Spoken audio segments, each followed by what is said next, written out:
Здравейте! Ако вече работите с млади групи или активно в организация, неизменно ще стигнете до този въпрос. Как да подготвя следващите ментори? Често обичаме да се шегуваме, че няма как да сготвиш за цяло село само с един готвач. Трябва ти още. Днес ще ви представя стъпките за изграждане на силен и добре подготвен менторски екип. Обучението на нови ментори преминава през 4 етапа. Въвеждане, наблюдение, практика и рефлексия. Първа стъпка е въвеждане на новите ментори. От изключителна важност е да имаме много ясна програма през какво ще ги преведем, така че ние да можем в един момент спокойно да си отдъхнем, да стоим на страна и просто да наблюдаваме как новите ментори продължават нашата работа, вдъхновяват и създават нови инициативи с младите хора. Това, което е нужно да направим, е да ги преведем през вече съществуващите процеси, различни принципи на работа и не на последно място да си поговорим за етиката в менторството.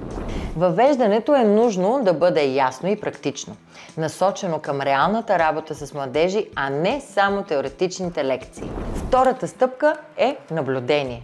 Важно е новите ментори да присъстват на различните срещи, важно е да наблюдават как вие работите с младите хора и да изградят собствените си впечатления.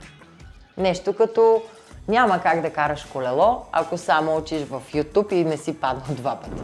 Наблюдението изгражда интуиция. Това е нещо, което не се учи в книгите.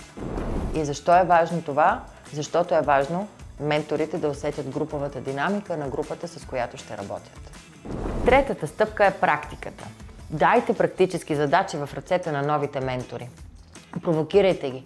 Нека те бъдат модератори на някоя дискусия. Защо не е заедно с вас да направят една кофасилитация или пък просто те сами да създадат даден образователен продукт, който в последствие някаква сесия, която в последствие да направят с младите хора, с които ще работят.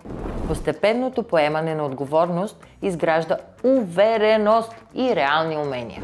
Четвърта стъпка – рефлексия. Изключително важен момент. Това е моментът, в който ние осмисляме през какво сме преминали. Не само практически, но и чисто човешки също така. Какво сме научили, какво сме взели. Какво може да ни помогне да минем през една качествена рефлексия. Тези 5 въпроса. Как се чувствам? Какво се получи добре? Какво не се получи толкова добре? Какво бих направил различно следващия път? И не на последно и супер важно е какво научих и къде ще го прилагам. Рефлексията е двигател на истинското учене. Без нея грешките се повтарят.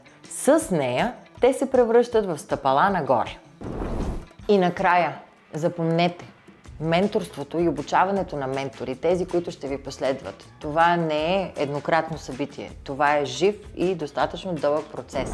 Нашата роля в този момент е да създадем много чиста и ясна култура на обмяна на опит, на свобода на мисълта, на поемане на инициативност и вяра в себе си.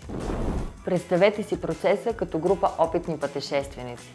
Не всички знаем отговорите, но пък заедно винаги ще намерим правилния път.